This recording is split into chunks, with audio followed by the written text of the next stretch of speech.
صلوا على حبيبكم صلى الله عليه وسلم وأكثروا من الصلاة عليه، ستشفع لكم صلاتكم يوم القيامة عند ربكم، وستكون لكم سببا في نجاتكم في الدنيا وفي الآخرة. ستتفرج بها الهموم وتغفر بها الذنوب وتقضى بها الديون.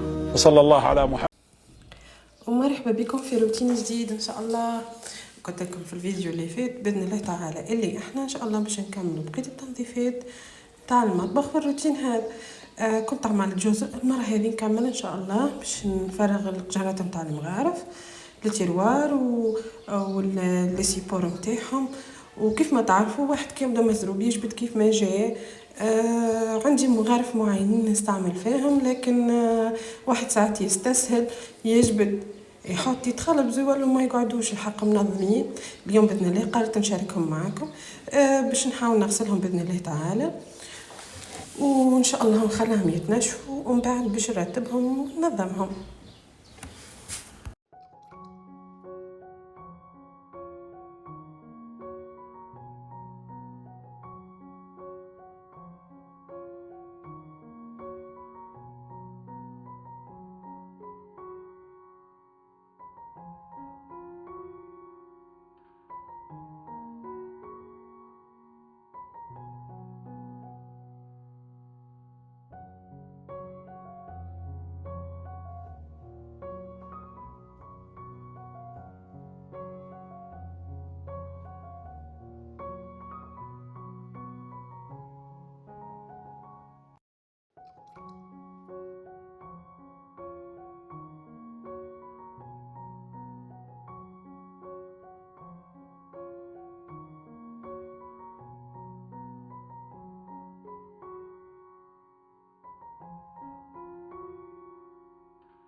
وان شاء الله باذن الله تعالى باش نحاول نلوج على خلطه هكا تخلي لي المغارف لينوكس باذن الله تعالى يرجعوا لي في نفس اللون نتاعهم هكا وكلمعه القديمه نتاعهم باذن الله.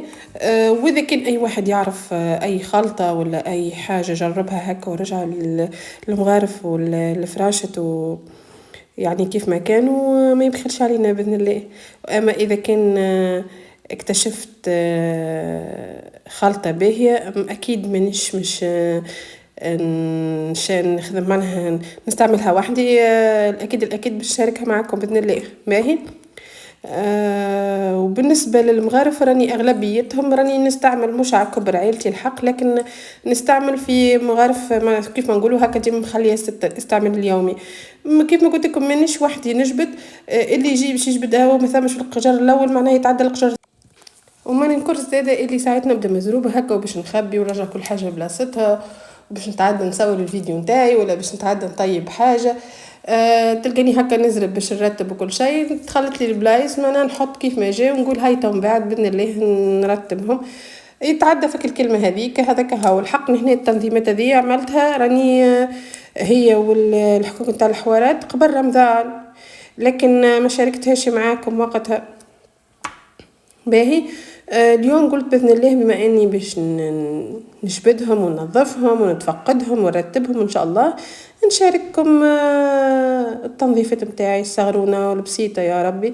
وعلى فكره ان شاء الله يعجبكم زاد الروتين نتاع اليوم يا ربي ان شاء الله. وربي يوفقني ويوفقكم للي فيه الخير. اليوم ان شاء الله باش نشارككم الدباره نتاعي. دباره فرضت روحها بروحها كيفاش سبحان الله. جيت باش نشري دجاج ونطيب مقرونه هكا بالصلصه مشخشخه هكا بالثوم والهريسه العربي والطماطمات الحمد لله يا ربي. يا اخي ما لقيتش نلقى الدجاج مفقود معناه في البلاصه اللي ناخذ منها. ولا توكلت على ربي قلت نعمل مقرونه بالتون ان شاء الله والزيتون وفقط لا غير.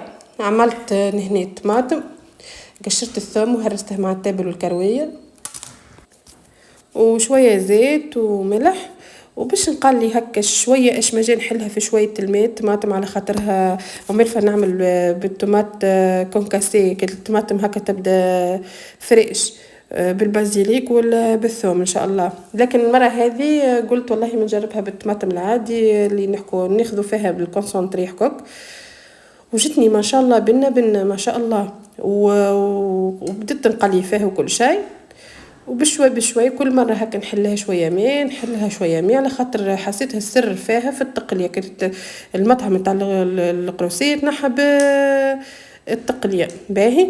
وكيف ما تشوفون هنا كيف ما قلت لكم هذا الثوم ان شاء الله. الثوم زاد يفوح بالتابل وكرويه ما نعرفش احنا ما عددنا المقارون نهرسوا لها الثوم والتابل وكرويه ساعات نتفرج معناها في شكون يحط الثوم وحده ويحط التابل وكرويه وحده لا نحن نهرسوه بالتابل وكرويه الثوم ونحطوه يتقلى مع الطماطم كيف ما كنت تشوفوا في الفيديو.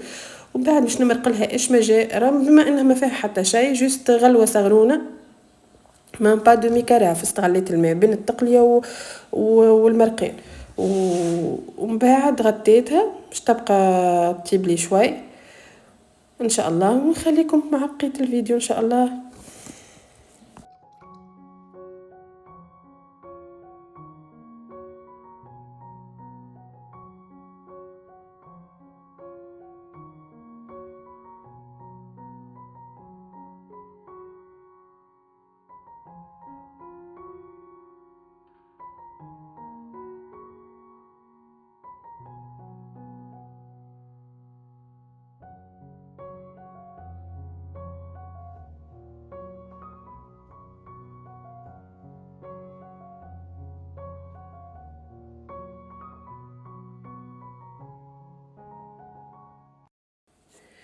الفلفل الاحمر عمري نقلي فيه الماء نقليه مع الماء لا جوست من بعد كي تجي باش نمرق شوي نعمل الفلفل الاحمر ولا الهروس الشايح.